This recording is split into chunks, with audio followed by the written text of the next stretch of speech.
In this video, we're going to take a look at Darth Vader's TIE Advanced 1. This version is from the Saga collection that I've had in my collection since then, and it's probably one of my personal favorite vehicles that Hasbro's ever made. Obviously, Darth Vader's TIE Advanced 1, or TIE Fighter, is a fan favorite among people, and it's even been proposed that as a good Black Series HasLab that it would be at some point, and I think that'd be a wonderful idea for Hasbro to try out.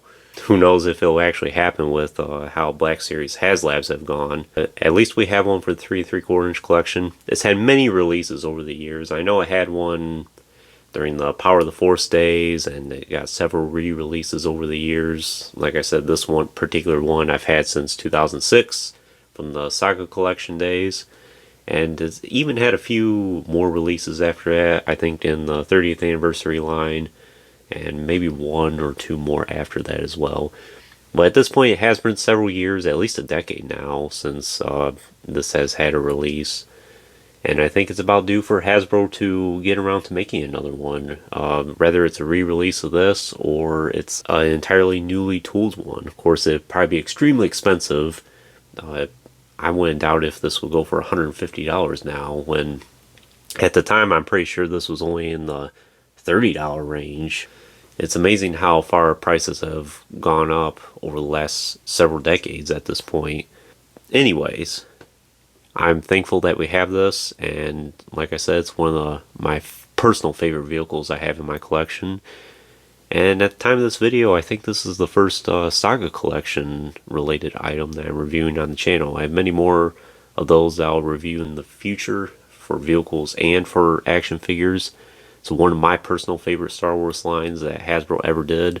Lots of great characters, and I also love that hologram accessory that each of the action figures came with at the time. If you haven't noticed by now, I also have a new setup, new microphone, and I think this will be the way going forward. And let me know in the comments what you think of it. So let's dive into taking a look at this vehicle. It's pretty compact. It's pretty straightforward. There's no extremely special features about it. It is what it is. What you see is pretty much exactly what you're going to get. But that's perfectly okay. So first thing we'll do is we'll take a quick look around the entire thing. It's a pretty decent size.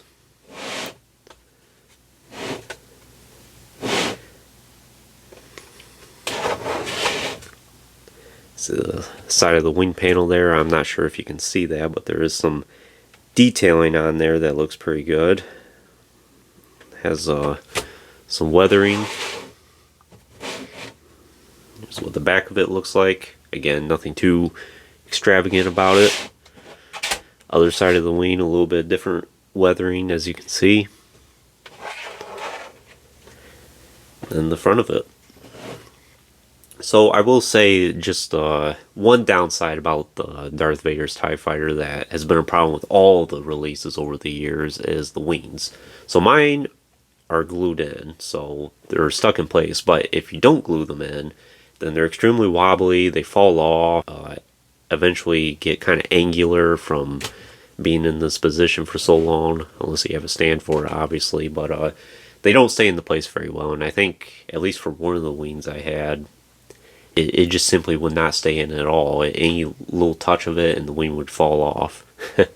I guess if you want to make an action feature out of it, it can be convenient, but most people don't want their TIE Fighter wings probably lopsided or not fitting into place properly, so unfortunately you're going to have to glue those in probably if you want it to stay into place like I did.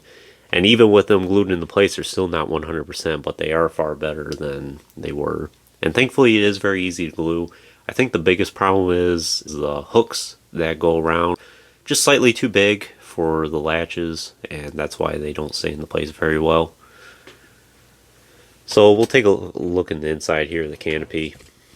I already have a Darth Vader figure there from the Revenge of the Sith line, and he'll get his own individual review at some point. We'll go ahead and take him out. As you can see, he is kind of dusty there. Some of the detailing involved in the canopy here.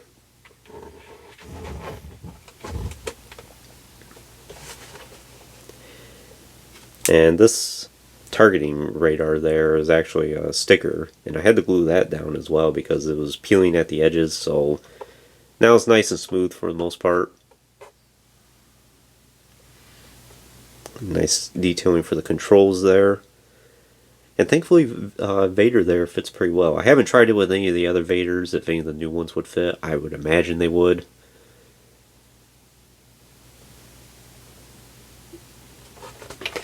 As you can see, outside of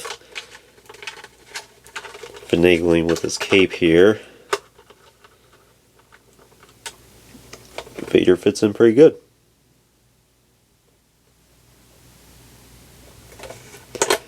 And the canopy fits into place properly. It looks a little loose, but it stays into place pretty good.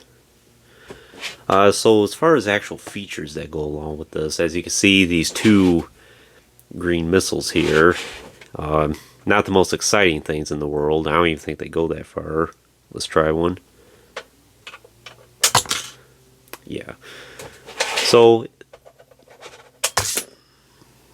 small gimmick.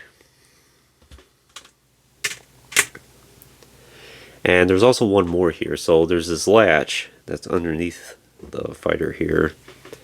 And if you pull that forward, you'll see the turrets there pop out along with it.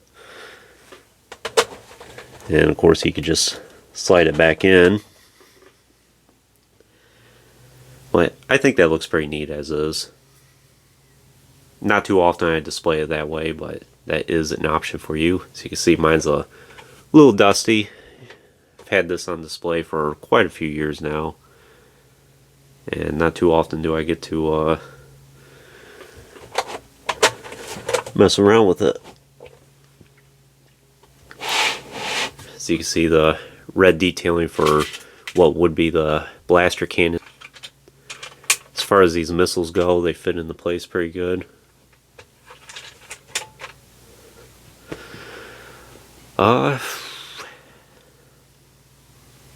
So I have taken my particular TIE Fighter apart before. As you can see, there's a lot of screws there that you can loosen up and take this apart and split it in half right here. Sometimes I can't get this canopy here to fit flush with the rest of the TIE Fighters. You can see there's a little bit of gaps there between here, and I've never been able to get flush to where you don't really notice it at all.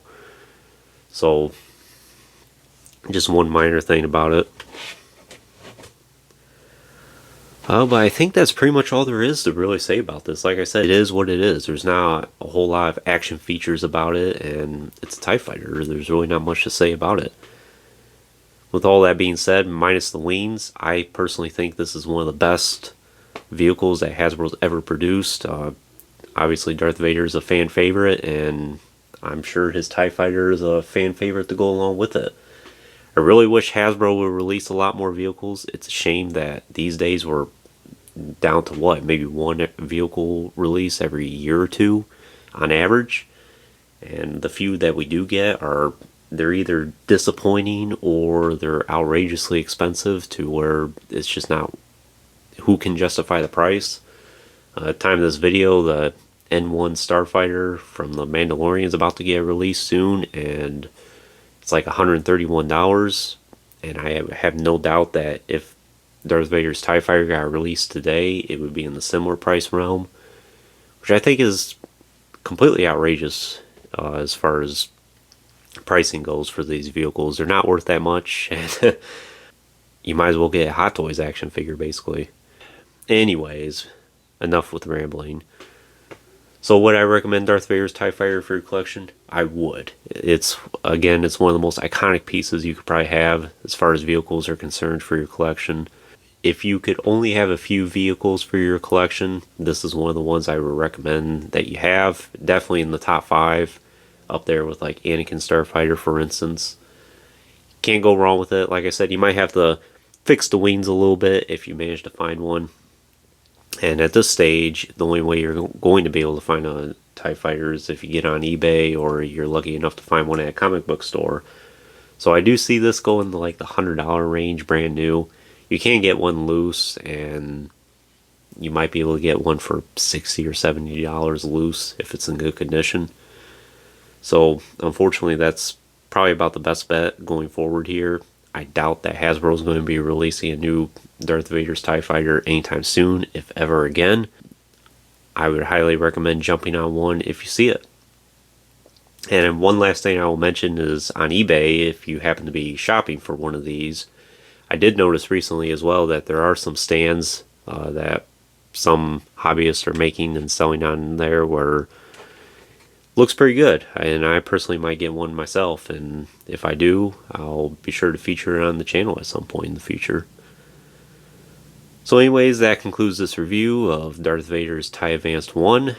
Hope you enjoyed it, and stay tuned for more reviews in the future. There will be lots more to come. And if you haven't already, please like the video and subscribe to the channel. I greatly appreciate all the support. And check out that Instagram link in the description as well. More content will be coming on that really soon. And thanks for watching.